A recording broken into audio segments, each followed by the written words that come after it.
Welcome back to the show, everyone. Big wins for both of you tonight on the show. So that's from V. Obviously, a big win for City tonight. Really important 3 points. Key. Haaland, goal number 35. Talk to me, V. Listen, this is when it hurts to be out here in Toronto, man. I'm not able to be at a home game witnessing a record that Haaland just did, witnessing 1,000 goals. The home fans being able to cherish and be a part of that, absolutely amazing. I thought that we played the type of game that was required. Look at West Ham. They kind of set back and they made it. They were strong defensively. They made it tough. But I was confident that we were going to win that game, and I'm confident that performances like that, requiring everybody to step up, Ake, Foden coming back off of surgery and playing the way he did, and Haaland is an absolute monster. You see how he changed gears to run into that space. Absolutely amazing. I don't care what any of you rivals have to say. He's not the best footballer. Okay, show me a better scorer. He's the best we're witnessing. All of you, you're witnessing the best ever to score goals in the EPL. Cherish it. And make sure that you remember he plays for Manchester City. I thought it was a great game, Terry. I know Arsenal fans were probably holding their breath. That even after that first goal, they were like, maybe. And I could hear the exhale. I could hear the damn when that second goal went in. So we continue on. We're going to the very end, and let's keep this momentum going with Leeds, and then obviously we'll talk Champions League when the time comes. But Leeds is next. I get that. Hamza, how far or big or good or bad a shout is it? I don't know why that just moved again. How big or bad a take is it that Haaland's the best finisher the Premier League's ever had? It's accurate. It's accurate by far. Like, we're very privileged to see such a player. We're very, very lucky. He's a generational talent. You don't get players like that. Him and Mbappe are on their league of their own. There's no way, not any other footballer as a striker in the world sits on the same table as these two. We're very special to have him in the Premier League. We're very special to have him in Manchester City Football Club. And he's very, very lucky to play with this caliber player, because these caliber players are elevating him. I think we predicted this. We saw this as a youngster when he was hitting 9 goals when he was a youngster. We saw what he was doing at Salzburg. We saw what he was doing at Dortmund. What a great choice that he made to come at a football club that's going to progress him. He's only 22. People don't realize that these are great strikers that couldn't do this. Thierry Henry couldn't do this. Ruud van Nistelrooy couldn't do this. Luis Suarez could not do this. Andy Cole. He broke Andy Cole's record by 8 to 10 games. 8 to 10 games. That's amazing. He broke Alan Shearer, who was Mr. Goal Scorer in this league, by 8 to 10 games. And these are players who are taking penalties regularly for their clubs. Haaland takes penalties, but they have to argue with Mare sometimes, who's taking the penalty, or someone else has to take the penalty. Henry, Suarez, Van Nistelrooy, all these guys were taking penalties game and game out. No one was taking penalties off them. He could have broken this record by probably 4 or 5 goals. 5 games to go. Yeah. We had 4 games to go. 5. Yeah, we've played 33. And I've said it, and people say, oh, you can't say that. I say, he's that generational. Players like R9, he's a goal scorer. You don't tap in goals. We missed chance. If goal scoring was that easy, where are these goal scorers? Why is Darwin Núñez missing sitters? Why is Jesus missing sitters? Why is Rashford has been trying for how many years missing sitters? Why is Martial, 50 million, missing sitters? Why are those players missing sitters? Why did he take Henry sweating so much to score 20 league goals? Why? If it's that, because you know what? Tapping is hard. It ain't that easy. You have to have brains to get in that box. You can't just stand there if you think it's a tapping merchant, that means you haven't played as a striker.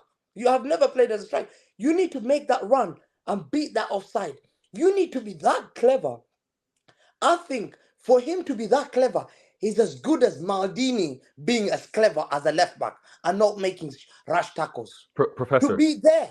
Professor, Professor, are we witnessing the best Premier League debut by ever? Far? Absolutely. Fact.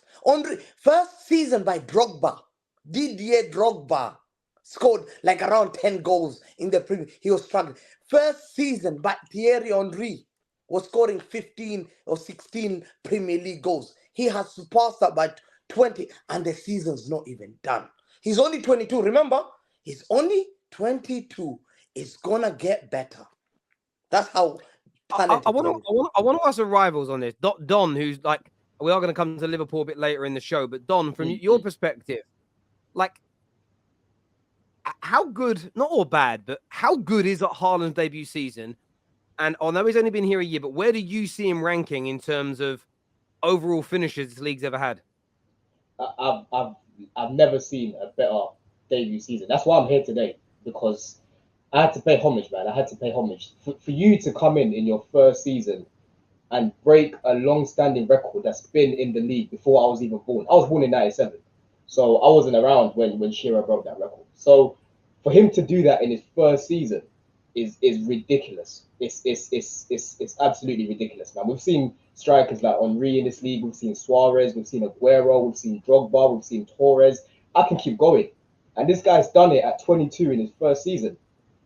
This is madness. Like, I would have loved him at Chelsea, but not in this environment that we're in, right?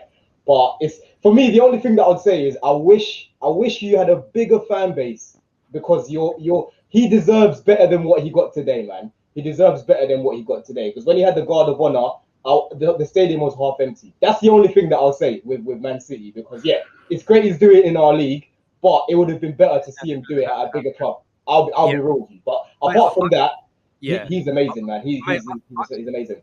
I hear you. This Liverpool hat fan here says Salah's first season as a winger. Now, Salah's first season at Liverpool was good, but that wasn't his debut Premier League season. His debut Premier League season was at Chelsea. So that was his second debut. So I want to be very fair here to Haaland. I think Ruud van Nistelrooy's debut season was top class. Who else had, like, who's on top of your head? First season against Suarez was pretty good, but wasn't that his second or third? Was it his second or third season where he did the madness goals and everything else? The second and a half. Yeah, yeah. He joined in the January, didn't he? But I'm honestly, I'm talking strikers here, because when you look Yat Stam as a centre back, his debut season he wins the treble. He was imperious, so it's harder. I'm just talking attackers here and strikers as opposed to midfielders and those things, because I want to sort of do it like for like. And I didn't even think about that until you guys brought it up. It's I can't think of a striker whose debut season, and this guy could go on to win a treble this year as well. You add trophies. Don't forget, he can win a Ballon d'Or. He can win the Ballon d'Or. I think the only one that comes close is Torres. Torres' first season when he got 31. I think that's the only one that's close. Yeah. Was that 31 league goals? 31 league goals, yeah. Yeah, I mean that's a very good year. But what did he win? That's irrelevant, that one. And I'm not digging him out. That's bad. That's bad. I'm just trying to be like, obviously, Dwight York's his debut season in the Premier, it was his debut at Man United. I just can't think of one off the top of my head. And there might be somebody out there that can pull a name out of the hat where you go, yeah, you know what, like his season. Someone here says Isak. Isak's had a very good year, but again, and this was crazy as well. And let's be very careful. Hamza, I saw what you were doing there. I'm not saying that Cole and Henry and Aguero and Rooney, they're amazing. And this is the thing, right? The one thing I try to do at the Football Terrace is I don't subscribe to this. There's two world-class players. The one I think's better is because the other one's shit. I don't like that kind of analysis. It's boring. It's dry. It's not 2017 anymore. It's over, right? The Ronaldo-Messi era started that, and it's going to end with those two players. None of the individuals that I think this guy's surpassing are scrubs or bums, and I won't have anything bad said about them. But we're just witnessing something here, which is, in my opinion, and it is unprecedented because he's breaking the records. By definition, it's unprecedented. And the goal tonight, what I loved about his goal tonight, and again, as a United fan, I didn't like it, but just the football fan in me watching it was like, I'm so glad it weren't a 2-yard tap-in, because it was actually a ridiculously taken goal. Where if, for instance, certain other players in the Premier League, if they did that, if Kai Havertz did that, there'd be a statue. There's a statue for him. You know what I mean? It's true. It's true. And yeah, the guy is just crazy. Was it Central C did his thing today? Central C. I think he's talking about Darwin. Yeah, Okay. We'll come on to Liverpool in a little bit. Is that okay? That's a Darwin thing. I didn't even know. Terry, Bruno had a mad first year. Listen, midfielder. That's why I said attackers. Do you know what's crazy? In Bruno's first full season in the Premier League, he did what Haaland's done for midfielders. No midfielder in English football history has scored as many goals in all competitions as Bruno. But there's a difference. Man United didn't win anything that year. And when you break records, but you're not winning anything, they don't get remembered in the same way. If we'd have won the Premier League that year, like with that goal scoring record of Bruno's that season, remember, more than Lampard, he beat Lampard's record, who had the Premier League one, and he beat Sir Bobby Charlton's record. No midfielder has ever scored as many goals in a single season as him.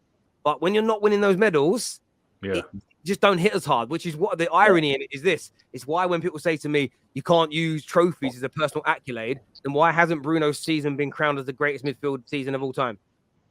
We know why, because man didn't win anything with it. And in reality, we never do that, but we only do it to play people down. We're being called out here, Tom. I've checked it. No, I've checked it. I got it wrong. It was 24 league goals. It was 33 in all comps. I got it wrong. So you know what? Do you know what's mad? Added 7.